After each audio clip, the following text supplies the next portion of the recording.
Hello दोस्तों, स्वागत है आप सभी का कंपटीशन एग्जाम में। दोस्तों, आप यदि सीजीपीएससी, सीजीएल एवं छत्तीसगढ़ से संबंधित किसी भी एग्जाम की तैयारी कर रहे हैं तो आप इस चैनल को सब्सक्राइब जरूर कीजिए। एग्जाम में आने वाली महत्वपूर्ण टॉपिक से संबंधित वीडियो इस चैनल पर आपको मिलती रहेगी।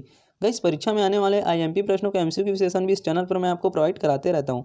गाइस, आज की इस वीडियो में हम देखने वाले हैं छत्तीसगढ़ व्यावसायिक परीक्षा मंडल रायपुर द्वारा आयोजित होने वाले खाद्य नागरिक आपूर्ति निरीक्षक भर्ती परीक्षा में आने वाले महत्वपूर्ण प्रश्नों को।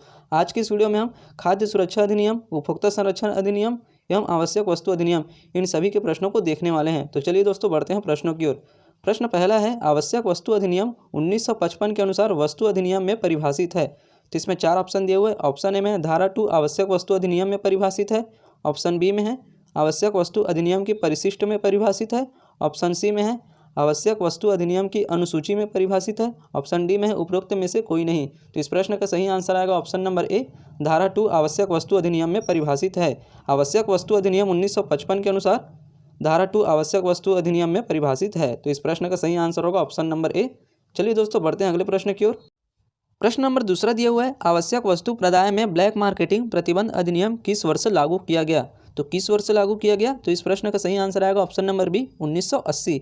आवश्यक वस्तु प्रदाय में ब्लैक मार्केटिंग प्रतिबंध अधिनियम 1980 में लागू किया गया। तो इसका सही आंसर होगा ऑप्शन नंबर बी। चलिए बढ़ते हैं अगले प्रश्न की ओर। प्रश्न नंबर तीसरा दिया हुआ है, राष्ट्रीय उपभोक्ता आयोग, राज्य उपभोक्ता आयोग अथवा जिला फोरम के किसी आदेश का अनुपालन शिकायत के लिए आने पर अधिक दंड का प्रावधान निम्नांकित है। तो इसमें 4 ऑप्शन दिए हैं। ऑप्शन ए में है 3 वर्ष अथवा ₹10,000। ऑप्शन बी में है 3 वर्ष तथा ₹10,000। ऑप्शन सी में है 3 वर्ष अथवा ₹2,000। ऑप्शन डी में है 3 वर्ष तथा ₹2,000। तो चारों ऑप्शन को पहले आप ध्यान से देखिएगा दोस्तों, उसके बाद सही आंसर बनाइएगा। तो इस प्रश्न का सही आंसर होगा ऑप्शन नंबर बी, 3 वर्ष तथा ₹10,000। राष्ट्रीय उपभोक्ता आयोग, राज्य उपभोक्ता आयोग अथवा जिला फोरम के किसी आदेश का अनुपालन शिकायत के लिए आने पर अधिक दंड 3 वर्ष तथा ₹10,000 का होगा। तो इस प्रश्न का सही आंसर होगा ऑप्शन नंबर बी। चलिए दोस्तों, बढ़ते हैं अगले प्रश्न की ओर। प्रश्न नंबर चौथा दिया हुआ है, राशन कार्ड जारी करने के लिए किस महिलाओं को गृहस्थी का मुखिया माना जा सकेगा। ऑप्शन ए में है गृहस्थी में सबसे वरिष्ठ महिला। ऑप्शन बी में है वह महिला जिसकी आयु 18 वर्ष से कम ना हो।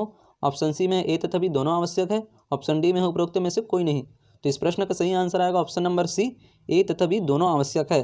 राशन कार्ड जारी करने के लिए गृहस्थी में सबसे वरिष्ठ महिला भी होना चाहिए। ऑप्शन बी में जो दिया हुआ है वह महिला जिसकी आयु 18 वर्ष से कम ना हो, ये भी जरूरी है। तो इस प्रश्न का सही आंसर होगा ऑप्शन नंबर सी, ए तथा बी दोनों आवश्यक है। चलिए दोस्तों, बढ़ते हैं अगले प्रश्न की ओर।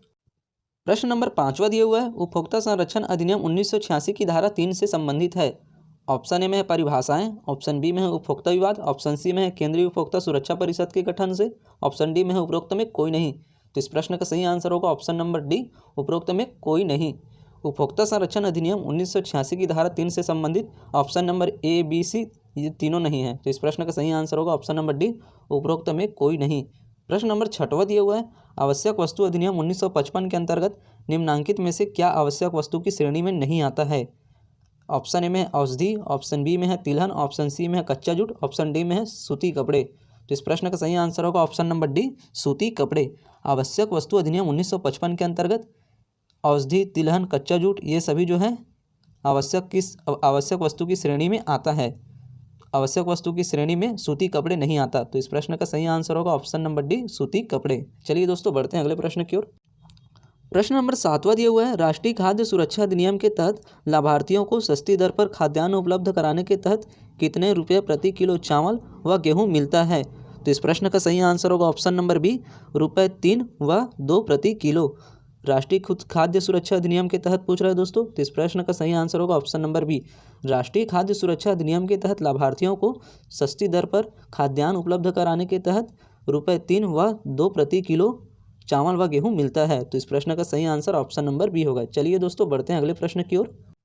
प्रश्न नंबर 8वां दिया हुआ है, छत्तीसगढ़ खाद्य पोषण सुरक्षा अधिनियम 2012 में किस धारा के तहत राज्य सरकार द्वारा आपात व आपदा से प्रभावित व्यक्तियों को निःशुल्क भोजन उपलब्ध कराने हेतु योजना बनाने का प्रावधान है।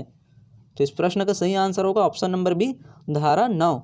छत्तीसगढ़ खाद्य व पोषण सुरक्षा अधिनियम 2012 में धारा 9 के तहत राज्य सरकार द्वारा आपात व आपदा से प्रभावित व्यक्तियों को निःशुल्क भोजन उपलब्ध कराने हेतु योजना बनाने का प्रावधान है। तो इस प्रश्न का सही आंसर होगा ऑप्शन नंबर बी। चलिए दोस्तों बढ़ते हैं अगले प्रश्न की ओर। प्रश्न नंबर 9वां दिया हुआ है, छत्तीसगढ़ खाद्य पोषण सुरक्षा अधिनियम 2012 में अनुसूची 1 के तहत दाल व काले चने की पात्रता किस प्रकार के परिवारों को दी गई है। ऑप्शन ए में है अंत्योदय परिवार, ऑप्शन बी में है प्राथमिकता परिवार, ऑप्शन सी में है ए व बी दोनों, ऑप्शन डी में है सामान्य परिवार। तो इस प्रश्न का सही आंसर होगा ऑप्शन नंबर सी, ए व बी दोनों। छत्तीसगढ़ खाद्य पोषण सुरक्षा अधिनियम 2012 में अनुसूची 1 के तहत दाल व काले चने की पात्रता अंत्योदय परिवार और प्राथमिकता परिवार ये दोनों परिवार को दी गई है। तो इस प्रश्न का सही आंसर होगा ऑप्शन नंबर सी, ए व बी दोनों। चलिए दोस्तों बढ़ते हैं अगले प्रश्न की ओर। प्रश्न नंबर 10वां दिया हुआ है, उपभोक्ता संरक्षण अधिनियम 1986 के तहत कोई भी व्यक्ति जो जिला उपभोक्ता फोरम के निर्णय से असंतुष्ट है तो वह राज्य उपभोक्ता विवाद प्रतिशोध आयोग में अपील कर सकता है। तो कितने दिन के भीतर अपील कर सकता है। तो इस प्रश्न का सही आंसर होगा ऑप्शन नंबर ए, 30 दिन के भीतर। उपभोक्ता संरक्षण अधिनियम 1986 के तहत कोई भी व्यक्ति जिला उपभोक्ता फोरम के निर्णय से असंतुष्ट है तो वह राज्य उपभोक्ता विवाद प्रतिशोध आयोग में 30 दिन के भीतर अपील कर सकता है। तो इस प्रश्न का सही आंसर होगा ऑप्शन नंबर ए, 30 दिन के भीतर। चलिए दोस्तों बढ़ते हैं अगले प्रश्न की ओर।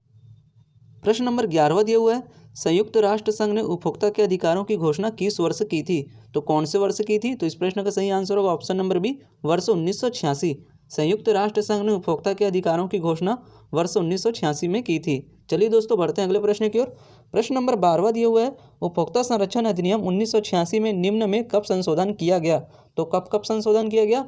वर्ष 1993 में, वर्ष 2002 में, वर्ष 2019 में, ऑप्शन डी में है ये सभी। तो इस प्रश्न का सही आंसर होगा ऑप्शन नंबर डी, ये सभी। उपभोक्ता संरक्षण अधिनियम 1986 में वर्ष 1993 में भी किया गया था संशोधन, वर्ष 2002 में भी संशोधन किया गया था, वर्ष 2019 में भी संशोधन किया गया था। तो इस प्रश्न का सही आंसर होगा ऑप्शन नंबर डी, यह सभी। चलिए दोस्तों बढ़ते हैं अगले प्रश्न की ओर। प्रश्न नंबर 13 दिया हुआ है, आवश्यक वस्तु अधिनियम 1955 की धारा 2 में चीनी से अभिप्रेत है। ऑप्शन ए में है किसी भी प्रकार की चीनी जिसमें मिश्री भी शामिल है, ऑप्शन बी में है खंडसरी चीनी या बुरा चीनी या पिसी हुई चीनी, ऑप्शन सी में है वैक्यूम पैन चीनी, कारखाने में प्रक्रियाधीन चीनी, ऑप्शन डी में है उपरोक्त सभी। तो इस प्रश्न का सही आंसर होगा ऑप्शन नंबर डी, उपरोक्त सभी। आवश्यक वस्तु अधिनियम 1955 की धारा 2 में चीनी से अभिप्रेत ऑप्शन ए बी सी सभी है। तो इस प्रश्न का सही आंसर ऑप्शन नंबर डी होगा। चलिए दोस्तों बढ़ते हैं अगले प्रश्न की ओर। प्रश्न नंबर 14 दिया हुआ है, राष्ट्रपति द्वारा किसी तिथि को अनिवार्य वस्तु संशोधन अध्यादेश 2020 को जारी किया गया है। तो कब जारी किया गया है। तो इस प्रश्न का सही आंसर होगा ऑप्शन नंबर सी, 5 जून 2020। राष्ट्रपति द्वारा किसी तिथि को अनिवार्य वस्तु संशोधन अध्यादेश 2020 5 जून 2020 को जारी किया गया है। तो इस प्रश्न का सही आंसर होगा ऑप्शन नंबर सी। चलिए दोस्तों बढ़ते हैं अगले प्रश्न की ओर। प्रश्न नंबर 15 दिया हुआ है, आवश्यक वस्तु अधिनियम के अंतर्गत सभी अपराध विचार योग्य होंगे। ऑप्शन ए में है किसी भी न्यायालय द्वारा, ऑप्शन बी में है जिला न्यायालय द्वारा, ऑप्शन सी में है विशेष न्यायालय द्वारा, ऑप्शन डी में है उपरोक्त सभी। तो इस प्रश्न का सही आंसर होगा ऑप्शन नंबर सी, विशेष न्यायालय द्वारा। आवश्यक वस्तु अधिनियम के अंतर्गत सभी अपराध विचार योग्य होंगे विशेष न्यायालय द्वारा। तो इस प्रश्न का सही आंसर होगा ऑप्शन नंबर सी। इस तरह दोस्तों अधिनियम से संबंधित बहुत ही महत्वपूर्ण प्रश्नों को आज हमने इस वीडियो में कवर किया है। इन प्रश्नों को एग्जाम में पूछे जाने की संभावना बहुत ही ज़्यादा है। गाइस, खाद्य निरीक्षक परीक्षा के लिए महत्वपूर्ण प्रश्नों का वीडियो भी इस चैनल पर मैंने पहले ही अपलोड कर रखा है। यदि आपने उस वीडियो को अभी तक नहीं देखा है तो इस वीडियो के आई बटन में उन सभी वीडियो का लिंक मिल जाएगा आपको। उन सभी वीडियो को आप जरूर देखिए। वीडियो अच्छा लगे तो वीडियो को लाइक करें और ज़्यादा से ज़्यादा लोगों में शेयर करें। और अभी तक आपने हमारे चैनल को सब्सक्राइब नहीं किया तो प्लीज़ चैनल को सब्सक्राइब जरूर करें।